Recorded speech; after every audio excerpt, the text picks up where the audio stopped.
So just focus on the simple thing of what can you do and focus on. There's always going to be noise out here telling us this is the standard for success. This is what success looks like. You got to be like this. You got to dress. Screw all that. It's you versus you in the mirror. Do you love who you are? Do you love what you're doing? Do you love what you're meeting in terms of expectations?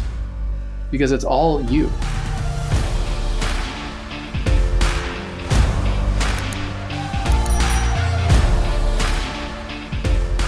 All right. Hey, what's up, y'all? It's Parker with Upbeat. Thanks so much for listening in. And I'm here today with Vic Fralof. How's it going, man? It's going well. How about yourself? Doing well. Hey, and I just want to double check. Did I say your name right? You got it perfectly. Okay, awesome. Well, I appreciate you being on here. It's, we all lead very busy lives, and to take an hour or so, 30 minutes to an hour or so to hop on a podcast, I appreciate it. Well, thank you for having me, man. It's a pleasure and an honor. Of course. Well, and so I always like starting with story. It's pretty typical of podcasts, I guess, but I think it's important since, we're not A-list celebrities and people don't already know our stories, that it's important to start with story so the listeners get to know you a little bit better. So if you don't mind sharing maybe what it is you're up to currently, and maybe just a little bit, 1 to 2 minutes or something of your story, kind of to give everyone a background. Sure. So right now, currently, I am primarily a mindset coach, working with individuals and groups on improving their mental resilience and basically making them their most optimal selves. And on top of that, I run a couple other businesses, one of which is a consulting and leadership development business. And I also act as a business broker for my friends and their products. So if anyone out there is involved in direct mail, I've got a client for you. But the way I got here is I've lived a very long life already in my 34 years on this earth. I've seen more death and more travesties and pains and all that from a very young age. And as a first-gen American with two immigrant parents, it was a life of conflict and a life of confusion. But that's part of the reason why, and the energy or the fuel behind what I do, which is to help the individual overcome whatever it is that life has thrown at them to be their most authentic, empowered self. So if you want to talk pain, I understand pain. If you want to talk trial, we can talk trial. You want to talk substance and addiction and all that, we can talk, because I've been there, I've done that, I've experienced it, I've gone through it. And I know what it's like to come out through to the other side and see hope for the first time in yourself and in life. And that whatever happened in the past doesn't have to define or limit you. Absolutely love that. Thanks so much for sharing that. It's really helpful, just to move forward, get an understanding of where you're coming from. I'm sure that was really hard, the things that you've gone through. I'm wondering where and when and why maybe there was a shift that you wanted to help other people with that, beyond, I guess, rather like just helping yourself. Was it just that being on the other side was so cool you had to help others get there? Or I guess what brought that to light? So it's a great question, because I didn't realize it until much later on, but I'd spent most of my life helping other people. Like, when you're a teenager, your friends are telling you they've got all these different thoughts and how they're struggling and things like that. And my first tendency was to say, okay, how can I help you? What can I help you with? And that just became a feature of my life, where I spent the rest of my life just always being there for somebody, helping them realize that they don't have to choose between the black and white that life presents them, that there are other options, and it all lies in with themselves. Tie into that the fact that I'd from a young age been immersed in the world of psychology and personal development. I had a natural inclination towards it. And then for me, what really flipped the switch was realizing that my passion was helping people. My passion was seeing the change in people. And when I focused on that, my corporate career went to shit by my own actions, because I would focus more on the individuals in the organizations rather than focusing on building the organization's coffers, we'll say. And so it was always more interesting to me that I'd rather focus on the person and say, hey, how can I help you be your best self so you can produce for the company and for yourself? How can I help you be 100% happy with you? And it was just that coming to top of mind, just coming to that realization later on that my passion is people, and that I truly don't hate people. I actually love people, in fact, and I enjoy working with people. So it was a long delayed process, but I've been doing it for such a long time that it's just second nature to me, because it's a core facet of who I am. Love that. And yeah, I listened to another podcast of yours back when I was first connected with you, which shout out real quick to Braden Belknap for connecting us. Oh, yeah. But yeah, I did listen to a previous podcast of yours where you mentioned you kind of got started when you were really young, like 8 years old. What kind of sparked that? And I guess, yeah, I mean, ultimately you developed it was something you're passionate, or came to the understanding it was something you're passionate about, but you started very young, like you said. You've been doing this literally like a lifetime. So I just wanted to ask about that. Well, I didn't. So 8 years old was about the right time. I didn't have much of a choice because my biological mom was from Iran and had horrible English as a language, had horrible penmanship and understanding and reading comprehension. So I would literally go with her to class as she was going to Cal State Northridge, and she was studying child development and psychology. I would go with her to class. I'd sit in class with her, 8 years old, pay attention to whatever I could while playing on my Game Boy or whatever. And then I would go home, help her with her reading, with her homework, with her papers and assignments and projects, help her with whatever movies that she had to watch, and basically helped her to get her double bachelor's in child development and psychology. So, I talk about having degrees. I've technically earned her degrees as well because I did all the work for her, and I was immersed in all this information and knowledge from such a young age that I've been living in the world of psychology most of my entire life at this point. Yeah, that's wild. And it's, it kind of shows through though, too, because I can tell just in the way that you speak and the way you present yourself, like there's just like this calmingness to you that it's not like you're trying to be calm. It's that you just are, because it's like part of who you are, Thank you. Thank you. Yeah, absolutely. Well, and so I'm happy to have you here on the podcast talking about hope on the other side too, because that's what this podcast was, I guess, kind of created with that in mind. Podcast called Upbeat, and really it's kind of the motive behind it was for creatives, for entrepreneurs, for people who are feeling like they've got a sense of something greater and like they're going to have more impact, but they feel stuck and they feel discouraged and they feel depressed. And every single day, it's a choice that we make to be upbeat and to be hopeful. And so that's kind of where it initially started, and it ebbs and flows. I feel like I'm kind of everywhere with it sometimes, but ultimately that's kind of where this stemmed from. So what advice would you have, I guess, initially for someone who is just super uber depressed right now, and they look at what's going on in the world, they can't get the bad news out of their heads, they high prices for everything, they can't get into their dream home that they've always wanted. They have so much that they're aspiring to be and to obtain, but they feel discouraged and depressed. What can help them through that? Two ideas here for them.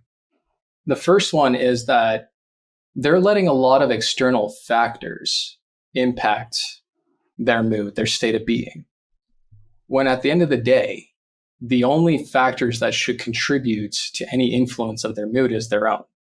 Meaning they can choose for themselves to be happy or sad, regardless of what the external circumstances are. But by letting all these external factors and influences and just different stressors, we'll say, impact their headspace and their emotional well-being, their mental resilience, they're cutting themselves short in how effective and efficient and profitable they can be. So learning to tune out that noise would be helpful. Just realizing that the only standards that you have to live up to are the ones that you set for yourself. Because you, at the end of the day, are the one that defines truly what success is for you. I can't tell you that achieving $100,000 per month in sales is success, because my definition of success is different than yours. And my definitions are based off of my life experiences, my goals, my aspirations. Just as you, the individual, Your goals, your aspirations all contribute to what your definition of success is. So just focus on the simple thing of what can you do and focus on for that, because there's always going to be noise out here telling us this is the standard for success. This is what success looks like. You got to be like this. You got to dress. Screw all that. At the end of the day, it's you versus you in the mirror. Do you love who you are? Do you love what you're doing? Do you love what you're meeting in terms of expectations? Because it's all you. Whether you are consciously aware of it or not, you're letting these external things take weight and add it onto your shoulders when you don't need to. Because you're the one that's defining for yourself what is success, what is a happy life. There's always a power in choice that you have. You can look at life in more ways than just the A and B or the black and white that you're presented with. And I tell all the people that I work with and engage with, every situation you're given, everything you're experiencing is like a Rubik's Cube. And you might be looking at a face that's got multiple colors on it, but you can adjust the dial and twist things around to get to the colors that you want on that face. Or you can just simply turn the face to another one that you want to focus on and look at. And that might be just a simple, 1 degree shift for you to make every day that will help you to get closer to your goal and to your success and really just stay committed to it. Because as entrepreneurs, as business owners, as people living life, we get battled we get beaten down and hurt every day. It's a roller coaster. Darren Hardy wrote a book about it called The Entrepreneur's Roller Coaster for a reason, because it's always like this, twists and turns and all that. So you can look at a different face of it, and you can work the problem at your optimal level by just simply focusing on the simple things, the small wins every day that will chip away at the bigger win that you want to achieve. So if you want to focus on anything, focus on just a 1% or a 1 degree shift, just a small win every day that's going to contribute to your greatness, to your success, and be 100% at that 1%. That's all you need.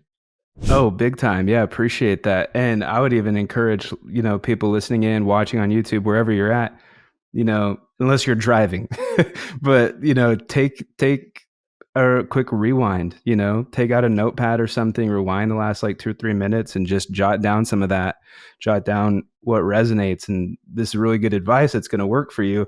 And I assume too, it's going to work with maybe, I don't know, you're going to have better insight on this than I would, but maybe even with like resolving past things like trauma, like I would say a good chunk of people, if not everyone, has something that they're maybe not even focused on or subconsciously realized, but past trauma, past things that have kind of turned them into what they are now.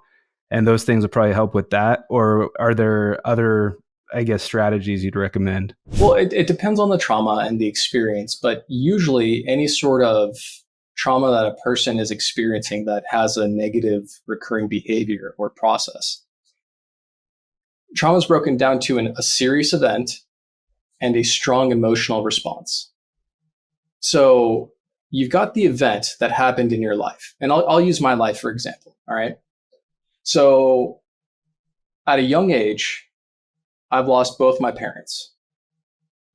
So 9 years old, I lost my dad, my biological dad. And then at 18, I lost my mother.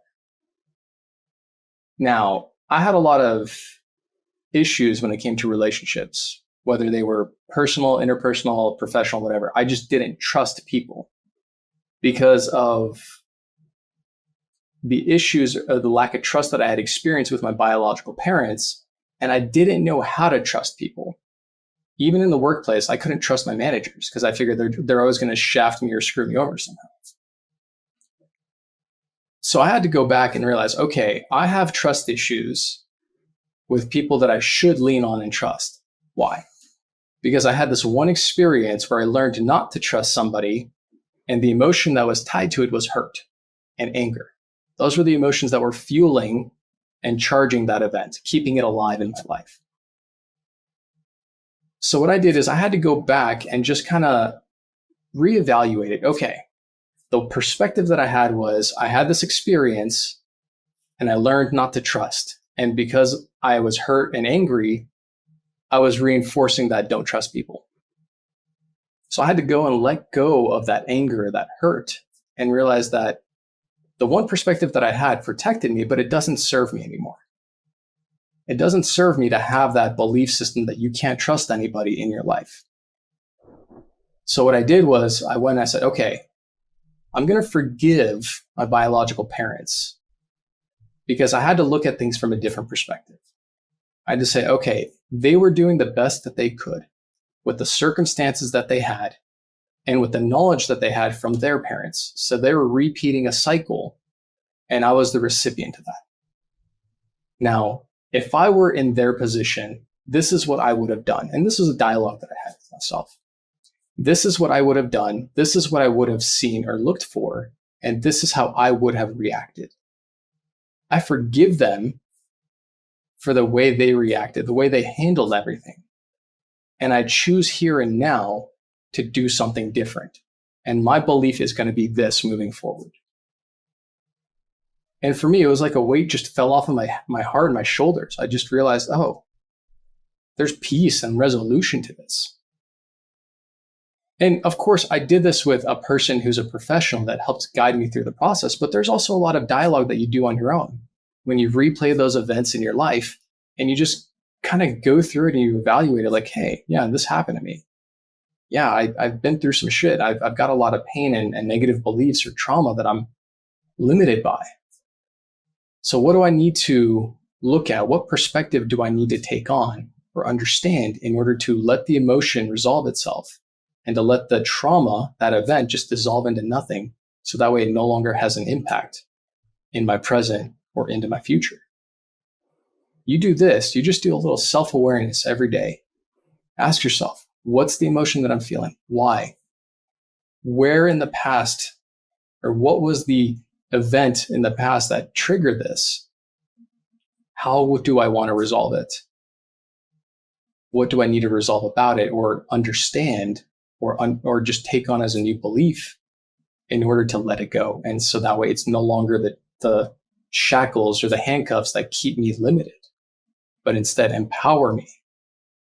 Because all trauma can become fuel that projects you forward. But until we learn that, most of the time, the trauma that we have becomes the poison by which we kill ourselves. I appreciate you being like vulnerable, and sharing those kind of sensitive parts of your story. I know that there's going to be a lot of people that can, I guess, relate, take your experience and then look inward in their life and be like, okay, how does this apply to me? But I'm glad also that you mentioned that you had a professional with you. As you were going through all that, I'm like, dang, man, that's really profound to know to ask yourself those questions. But yeah, that's a good segue to, I guess, coaching in general.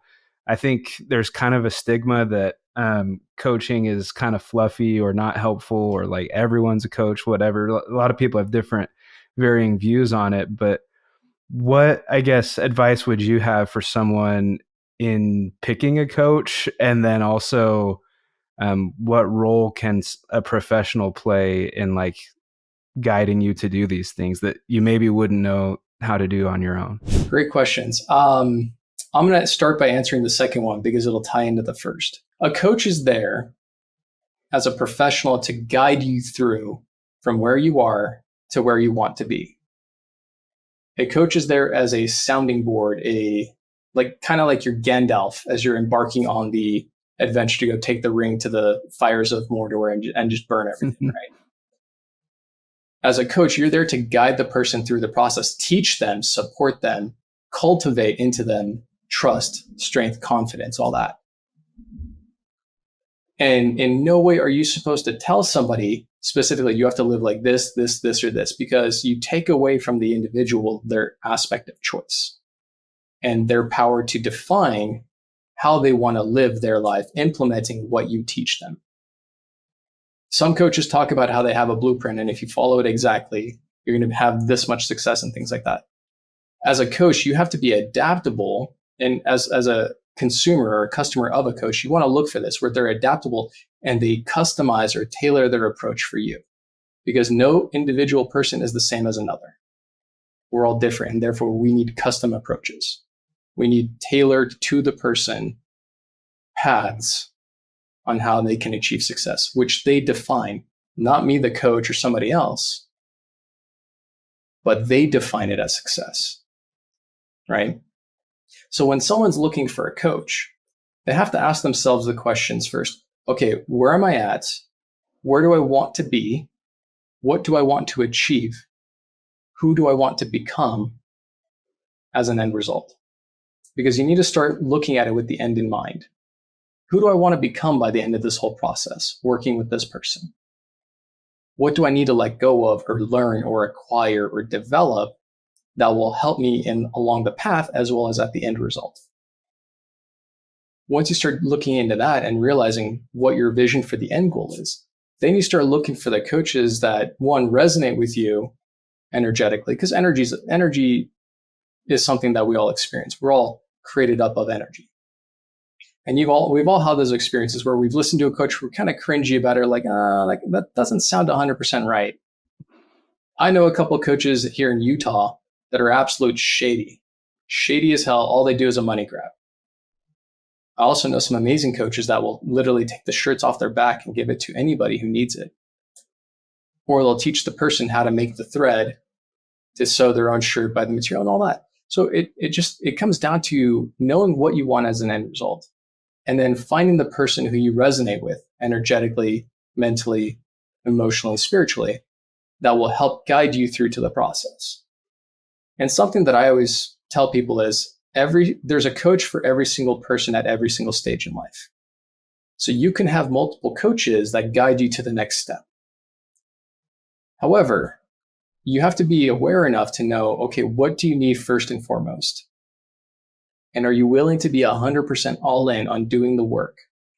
Because that's one of the most underrated, underlooked components, which is the consumer has to be willing to do the work, to change, to essentially become different, to experience the pains of change. And there are a lot of people out there who buy into these programs and they half-ass it. They do it like 70, 80% of the way, but they don't give up that last 20, 30%. And that's the critical chunk that they need to give up, because the process is for the refinement for the future development. And if you're not 100% all in now, how can you be 100% over here in the future if you aren't 100% here? You're not going to get there. So you have to be willing to do the work, but also ask questions. Look around, shop around, see who resonates with you. See who fits your price point or challenges your price point. Because my firm belief is if an offer is cheap, then are you going to get true value out of it? Sure.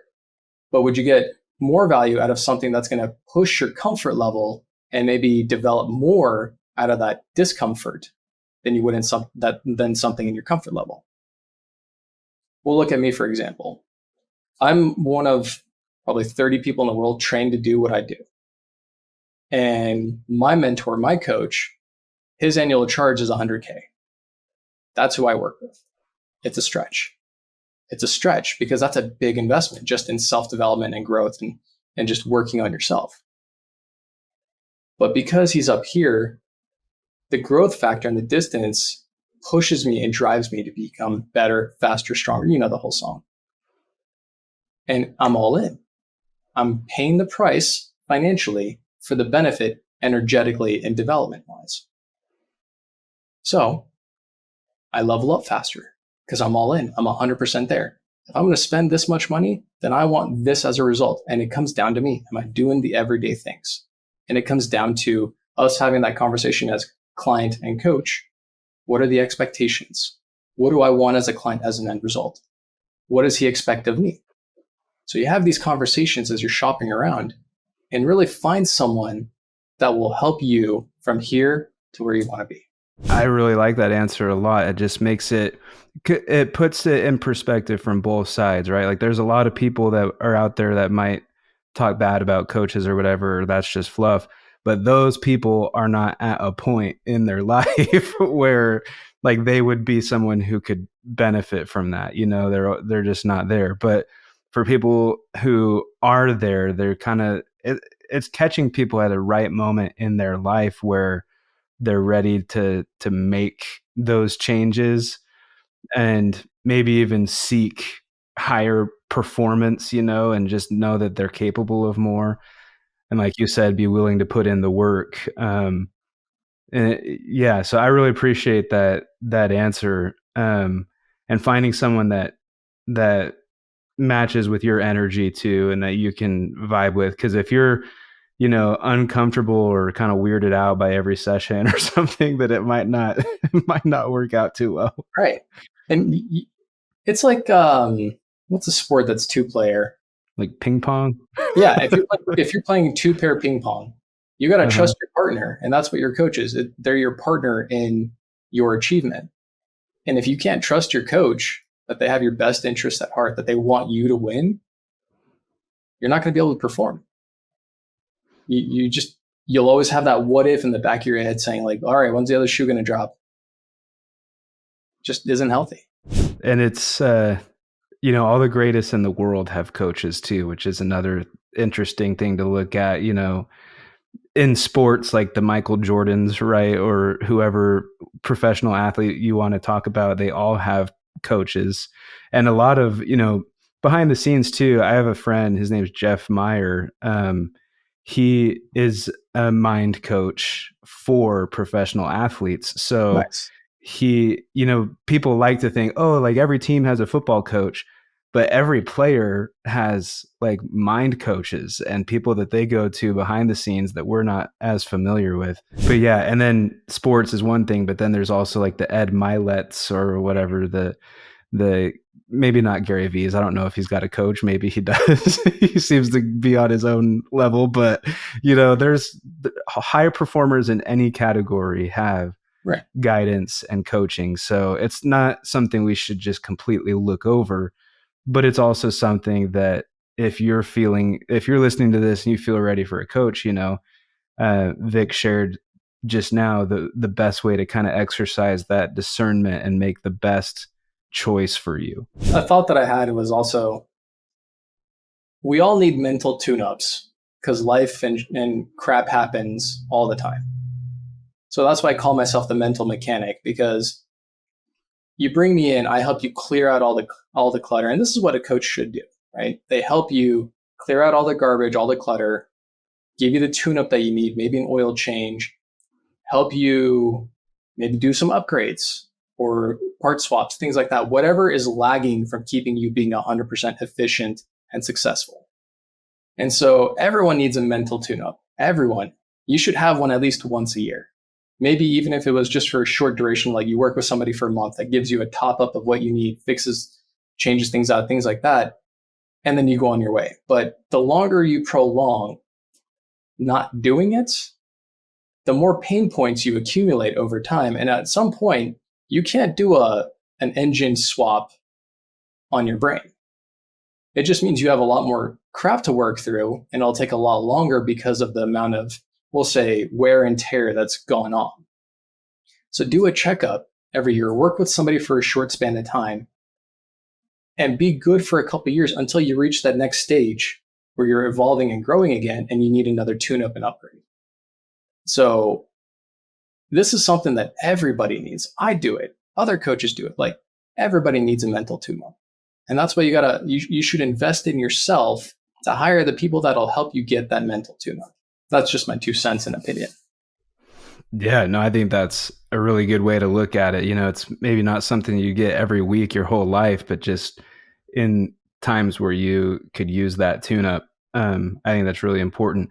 Do you find that like a lot of clients that you've had and stuff, they come to you at like a almost a breaking point where they've got a lot to unpack, or do you feel like you kind of get regulars that do those tune-ups? I've had a mix.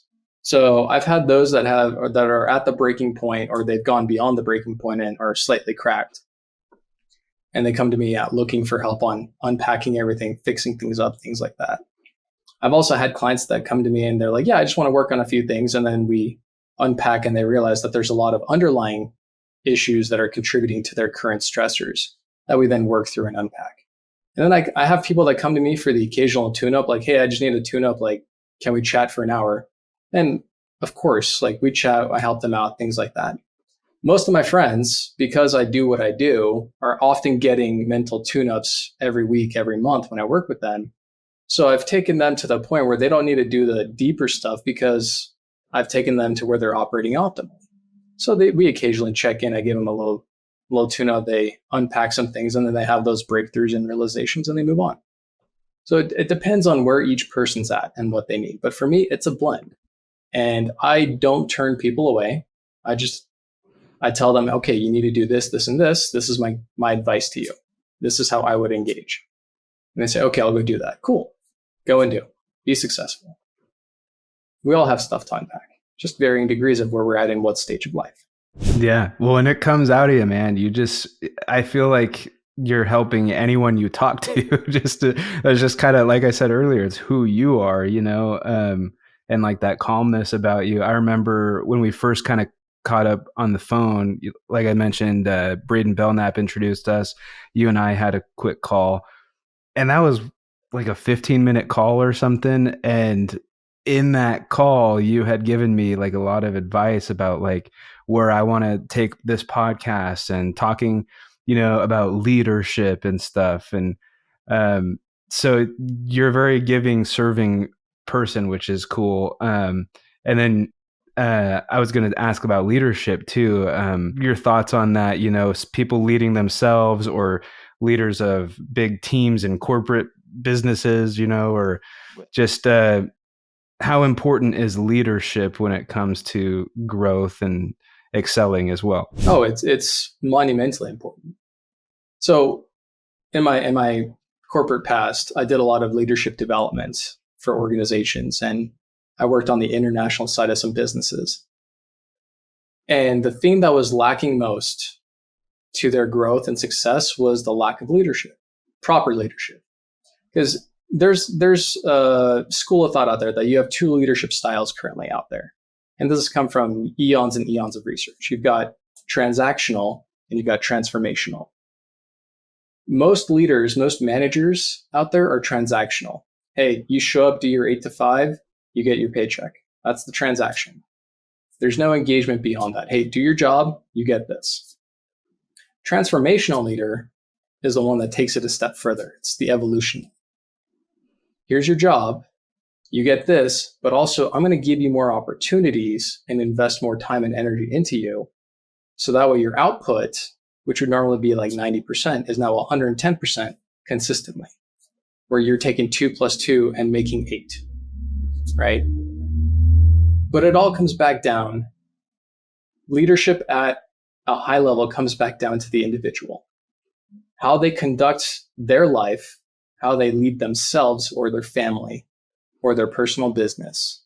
And as they scale it out, it's a reflection of them. Every single issue in life that we have is an external representation of an internal conflict or issue we have. So if you have bad leadership where a leader doesn't care about their employees, then that means they don't really care either about themselves or for their close ones. Because what they're doing out here is a reflection of what they're doing in here.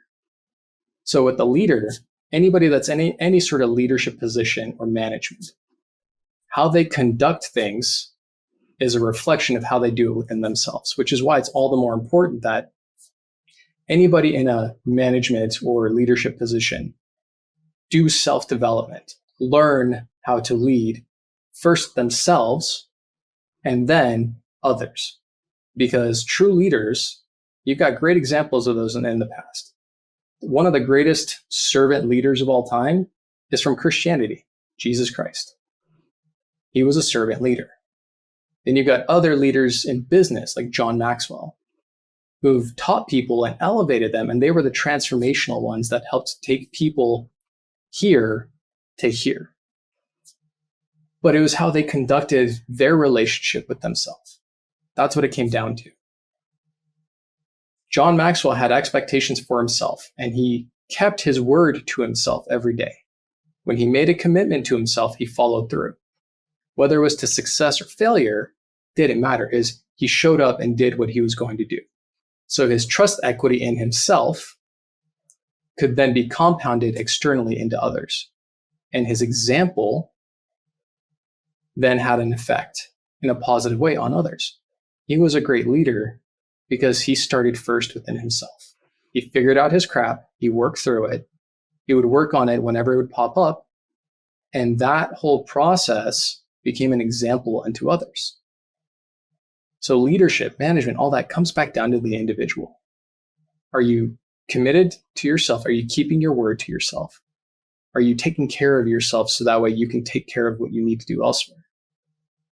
And then when you engage with others, the chaos that you're creating out here, where is it in here? When you look at yourself in the mirror, where's the chaos internally that you got to resolve in order to resolve the chaos and manage it out here? Or better yet, are you empowering other people as you lead them to look beyond just the meager transaction of their relationship, but look at where you can take them, how you can support them and guide them and direct them so that way they are empowered, they are successful. And it requires a lot of work. It requires communication. Because at its core, you got to lead them and they got to trust you to be led. So if they don't trust you, you got to fix that. Any organization that has any sort of mistrust or politicking or any of that crap is doomed to fail. That's incredible. I would say, again, if you're listening and not in the middle of driving somewhere, it's another good spot to kind of take some notes and jot down some ideas. It's really what you posed is it's a good thing that sparks like reflection inward, but it also kind of helps you view the world differently. Like I'm sitting here thinking, I work in a job where there is like that politicking and BS and whatever. And you can see just in the leadership styles how what's happening is a reflection of that individual, rather than overarching. So, but then there's also a way for me to look inward, I'm a chubby dude and that's a reflection of me not going to the gym. But then deeper than that, like what you said about telling yourself, like John Maxwell, to do something and actually following through and building that trust. If I say, hey, tomorrow I'm going to go to the gym and then I don't, that's right. All like a notch, in the belt for adding more and more distrust of even your own self. And then outwardly, that's a reflection. So it's cool because everyone listening can look inward with that information, but also be mindful of it examining other people. Mm-hmm. So there's an organization out here in Utah. That's where I'm based out at. It's an apparel company. It's pretty big with the right wing, pro America crowd. It's named after an animal. That's all I'm going to say about it because otherwise I might get in trouble. The owner, his company is falling into shambles. Just looking at it from an outside external perspective, his company is falling in shambles. This guy has lost more staff in the last 2 years than I could keep count of. And majority of the time, it was people who either put in their notice and quit, and then he would turn around and fire them immediately. So the way he's conducting business, and they're not fulfilling orders, they've got issues and things like that. Like they're a whole cluster F of just mess. So you look at this guy and you say, okay, he's got a lot of chaos going on in his business right now. You dissect it down. Okay, you take that as an external representation of him. So he's in a very chaotic state. Probably means he's not taking care of himself. He's not holding true to his word. He's not engaged in fulfilling his relationship to himself, which is coming out in the relationships that he has in the workplace. So you look at all that and you're like, okay, so this person who's the nucleus of his business, because he is at the center of his web, he's not being true to himself, holding his own commitments. and following through, his multi-million-dollar apparel company is falling into shambles. But what could change if he starts taking care of shit at home? If he starts taking care of himself, working through whatever mental stuff he's got going on, working through whatever commitments stuff he's got going on, working on himself, just taking the time to really dive deep, not do the shallow stuff, but do the deep work. How would that reflect into his business? Probably pretty well. But he doesn't, because as a CEO, manager, owner, whatever, he's allowing the title keep him from looking inward by choice, to keep him, I don't know, keep his ego in check, keep him happy, whatever external validation he's trying to seek from it, when the only validation he needs is internal. But he's not giving that to himself because he's not doing the things that will give that to himself. So his whole organization's falling apart on the daily. So you look at leaders, the best leaders are the ones who take time to introspect, the ones who ask for feedback, the ones who don't politic, but have conversations. Hey, these are my expectations. I want you to meet up here, but right now you're here. How can I help you get there? Or how can I get there for you? The best leaders are the ones who have those open dialogues, and they check the ego at the door, as my business partner would say. Check the ego at the door, because that person on the other side of your desk is trying to get to where you're at. How do you help them do that? And that's deep. That's deep. There's a lot of good stuff in there. Well, and I appreciate it, man. Just kind of wrapping up here, I have two quick questions that came to mind. And like I said, I don't have questions and I don't write them down, so I might forget what those two are if I take too long to get to them. But one, earlier in the conversation, you mentioned that there's only like 30 people in the world that can do what you do. And I'm wondering, what did you mean by that? If it was some kind of certain mind training or psychological thing, or what was that referring to? Oh, great question. So my coach and mentor, who taught me a good amount of what I utilize and know, his name is Steph Schafeitel. He and his wife work together. They studied under Jim Rohn, who is kind of like the godfather OG of the self-development, personal development world. So Jim Rohn had students like Tony Robbins, my mentor Steph, who were, they were on the same line. They were probably in the same class. We were just concurrent classes. So I've gotten certified and taught a lot of his modalities, a lot of his instruments and tools, on top of doing other certifications externally to kind of give me more tools or more arrows in the quiver to give to my clients for their success. So that's what I meant by like 30 people, because he's taken only a few students in the last, 15 years, 20 years since he's been doing this. He's only taken about 30 students and taken them to his level. And I'm pretty good at what I do and using his stuff. So like I implement his stuff and my own developed procedures, and I just give all my clients this process that's tailored to them. So when I say that I'm pretty up there, I'm good at what I do.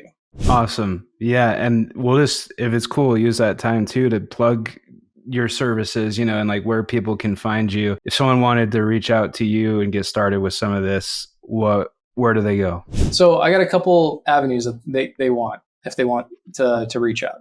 I've got my website. That's just a simple landing page funnel to schedule a call with me, 15 minutes over Zoom. The URL is victor-fralof.com. Very simple. Victor's my full name, but I go by Vic. If they wanted to reach out to me on Instagram, my handle is vfralof. That's it. Send me a DM, reach out, comment on something. Just let me know you want to talk. And I've never done this on a podcast before, but I'm going to pull this one out of Bradley's book of things. Text me. Text me. I'm going to give you my number. Reach out to me. It's 801-855-6117. It's my business number. It's my direct line. I'm the one that handles the phone. Text me, reach out. Happy to talk. Happy to help. Awesome. Yeah. And I would definitely encourage everyone to do that. I mean, I've been thankful and uh, grateful and lucky enough to connect with you on a phone call before this and then have this really insightful podcast episode. And I can just already tell that you're a real one. You're genuine. You don't have some silly blueprint. You're going to make custom stuff for people and help them genuinely. So I really encourage people to go to Vic. The last question I had that escaped me for a second and then came back is why is it so? And this one's probably largely personal to me too. But why is it so hard for people to ask why and go deeper, or like when trying to decide what they want to do? A lot, like you said in the call earlier, you got to decide where you're at, where you want to go. For people who have a hard time deciding where they want to go, or like why they're stuck and going deeper, what's typically like a blockage of that, or why is that so hard for people? I'm going to give you a couple answers, and this is for you Okay. and the audience. And whatever resonates with you, stick with it and mull it over. In part, we're taught to have very shallow relationships by society. And because of that, we've developed the habit of having a shallow relationship, especially with ourselves. Second perspective is this. Diving deep requires cutting through all the personal bullshit that we have. And I apologize for the language, because it means that we have to be raw and real with ourselves to accept the ugly aspects within ourselves that we see. We can point fingers at all our flaws, but to really sit there and not point a finger, but just sit there and look at it and say, okay, I'm not happy with this. This isn't the optimal me, or this isn't the best me, but this is something that I have going on right now. It's painful. And we as humans, our mind, our bodies shy away from pain. The body doesn't like pain. It does whatever it can to keep us away from it. Same thing with the mind. But it's becoming comfortable with that discomfort, that pain, and just looking at all our flaws and not being critical about it, just accepting them, right?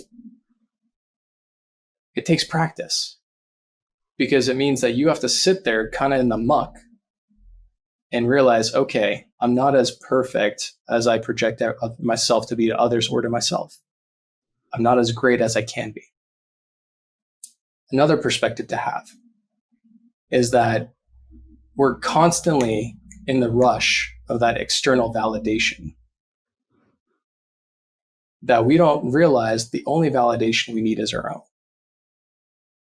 But to get that internal validation, we have to dive deep and really ask ourselves, is this something that I'm truly passionate about?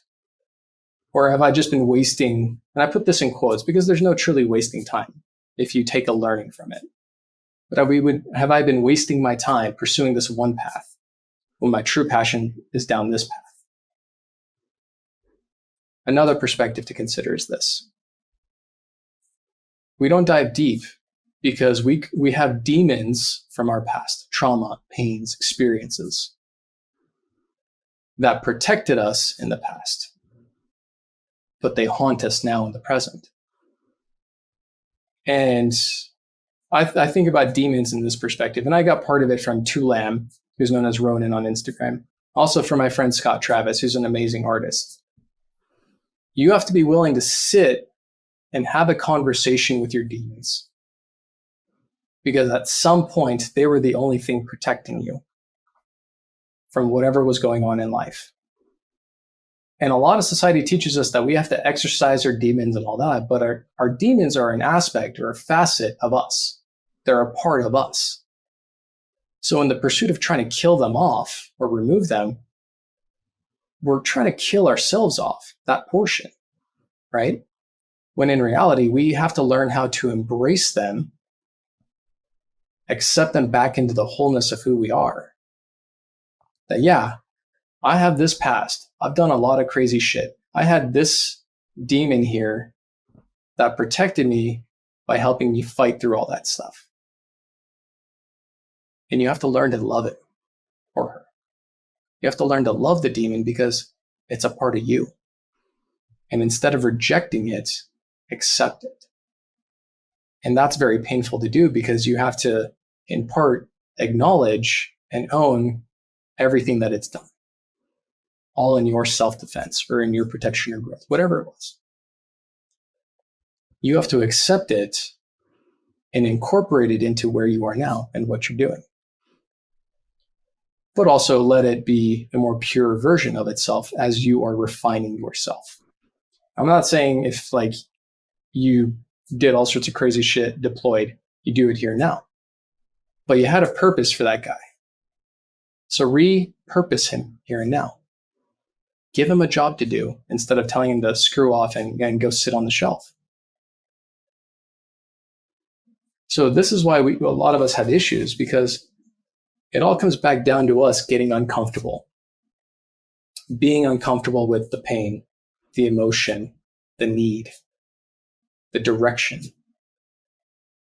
And we're taught by these silly things here to go for that instant validation, to go surface level. But that's the biggest flaw that we're taught in life by society and everyone else around us that's doing the same thing. You want to grow, you have to sit there and be uncomfortable. Because just like when we were growing up as teenagers, you have growing pains. Your bones ache, your muscles ache, you're literally, your body's stretching longer and it hurts. It's the same thing emotionally. We're just not used to it as much as we ought to be. Yeah, seriously, appreciate that big time. Lots of different kind of variety of answers for people, which is a good thing, because then if, like you said before you got into it, you know, some of that will resonate with everybody. Everybody's going to be at a point where something in that is going to resonate. And it specifically, the demon thing just reminded me of a conference I went to back last September in Utah. It probably would have been something you maybe were interested in going to too, maybe, but had like David Goggins and Gary Vaynerchuk, this big Limitless event. Oh, I was right? there. Okay. Yeah. So I was there too. And Nice. that was my one takeaway from that event, was when David Goggins talked about getting to know your demons, which I think is again, high performers have coaches and are doing this inner work. And he's a high performer, and he's talked about getting to know his demons and embracing them rather than shooing them away, kind of a thing. You know that they have another one coming up in like March or April, right? I did not know that, but I would definitely be interested. It's a good one. I went there solely for the purpose of listening to Goggins. Mm-hmm. There's some good nuggets there. He was by far my favorite because he is a great example of, just as you said, embracing your demons. Like his story, his origin story is hard. Like it's hard. But instead of letting it be the shackles by which he was crippled, he turned that shit into his fire and he rocketed up there. And it still, you know, references it, and it almost makes other people uncomfortable. like he talks about how he used to be a bigger dude and how he went through like a weight loss journey, and he refers to himself as like the fat kid, even though he's clearly not one. But like everybody gets uncomfortable when he says that, but like he owns it. Yeah. We all want to sit at home, have washboard abs, and eat ice cream or whatever our poison is. We all do. Yeah. But it comes back down to, what do you want more?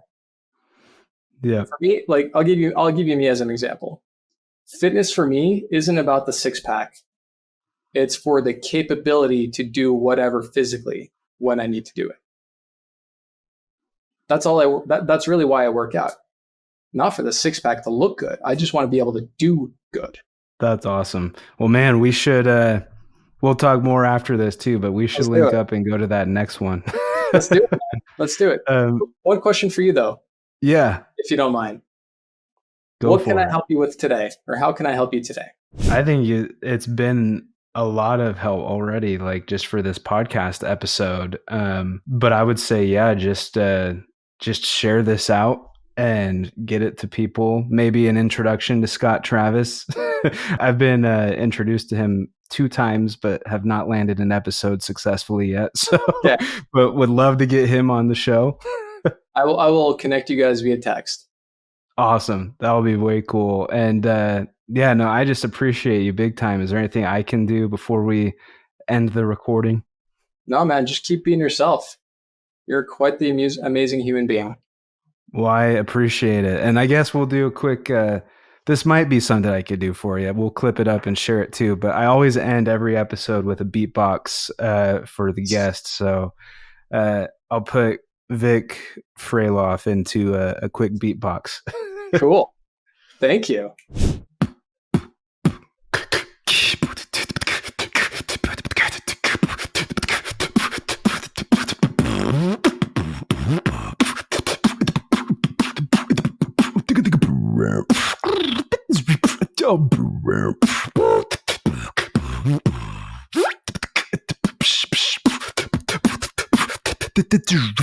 Thank you, Vic Fralof.